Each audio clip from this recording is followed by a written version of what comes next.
Look at this map. There's nearly a perfect divide separating huge population centers in the east and emptiness.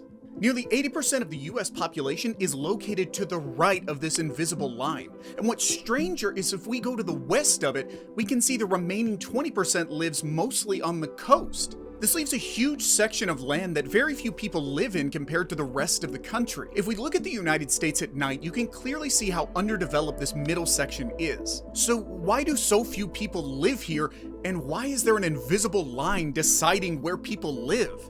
Well, these questions trail back to much further than you would think. In the 17th century, when European settlers washed ashore to the US, the majority of them entered through the east. Naturally, this led to the development of the eastern sector and then gradually moving westward.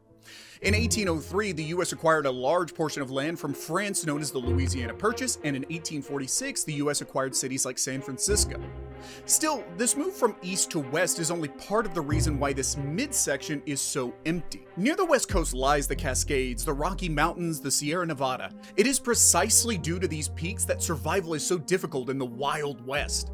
These Rocky Mountains include some of the highest peaks in the US with a record of 14,400 feet. Whereas the only major mountain ranges dominating the east are the Appalachian Mountains, which are the highest at only 6,000 feet.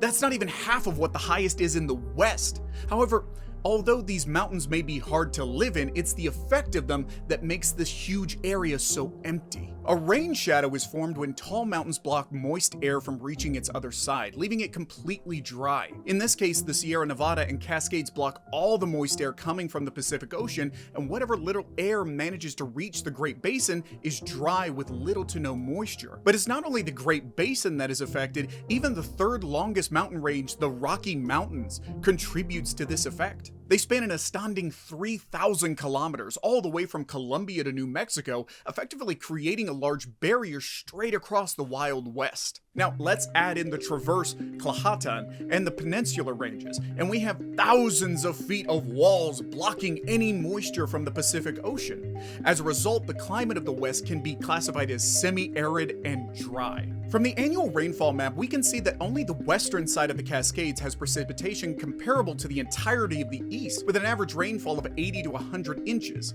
Therefore, we see settlements like Vancouver and Seattle, whereas on the eastern side of the Cascades, there's almost no rainfall at all and barely any population. But why can't the moist wind from the Atlantic Ocean create any rainfall in the west? Or wind from the Gulf of New Mexico? The answer is pretty simple. By the time moisture reaches beyond the 100th meridian line, they've already mostly dried up. As a result, several deserts now envelop large parts of the West. The Mojave, Sonoran, and Chihuahuan deserts are some prime examples of this.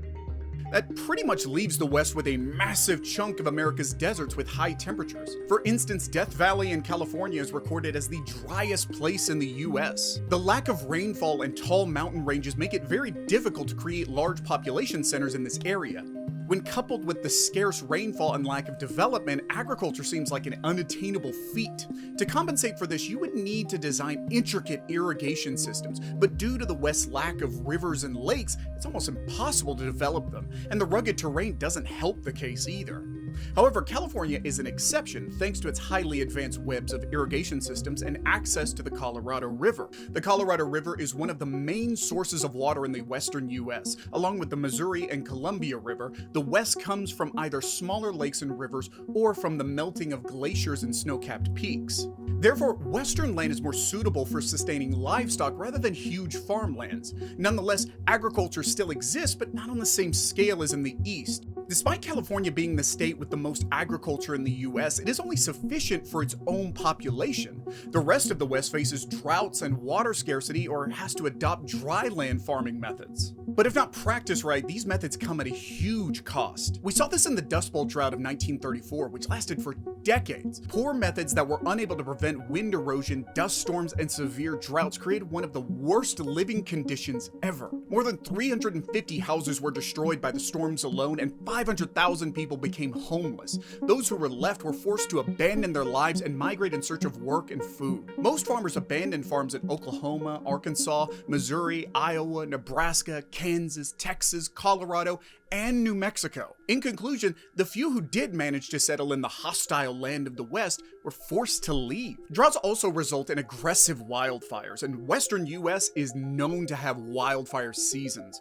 In 2020, the series of wildfires attacked the West, which spread all across California, Oregon, and Washington, and resulted in heavy economic and life loss. In 2022, about 5.8 million acres of land were burned by 20,000 wildfires. The number is astounding on its own, but it becomes so much scarier when you compare it with the East, which lost only 2.8 million acres of land to wildfires. In short, even if you somehow manage to live through the droughts, the wildfires will be more than enough to pose another threat to your life and land. However, this severe separation in the East and West is only the start of a much bigger problem: climate change. Reasonable estimates suggest that since 1980, this divide between humid and arid has shifted 140 miles east. The divide that stemmed from the 100th meridian has now shifted to the 98th. As you can see, this drastic change in the topography of even the East is in no way gradual. It's happening, and it's happening fast. Richard Seeger, a climate scientist, outlined several of the effects that this would have on the East in his journal Earth Interactions, and it's looking pretty bad. Because of the continuation of this dying trend, there are going to be some serious problems. For starters, farms in the East will bear the brunt of this shift in topography. Farmers will need to either combine farms and use irrigation methods, or at worst, completely change the kinds of crops grown from corn to wheat.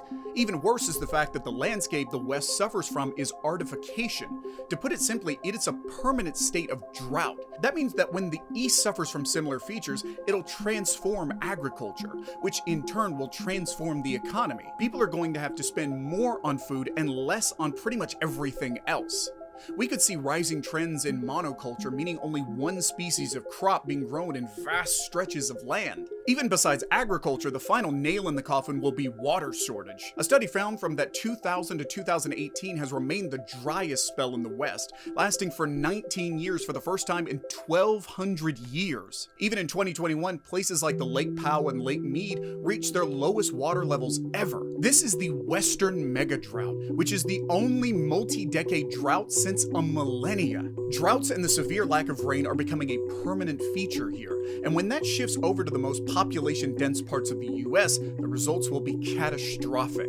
We'll see a massive decline in industries and subsequently human settlements. People will move further east, and America will be stuck in a vicious cycle of moving, suffering, and moving again, until eventually there is no place left to move. But that doesn't mean all hope is lost. While the West faces unprecedented issues, humanity specializes in coming up with unprecedented solutions. The US government is already taking a few initiatives to eliminate the root causes of this climate change. The US government has issued a prospect of cutting down carbon emissions to zero by 2050. Additionally, several water conserving programs have begun hoping to solve the extreme water scarcity issues. States like Nevada and Arizona are shifting to cleaner fuels like solar energy.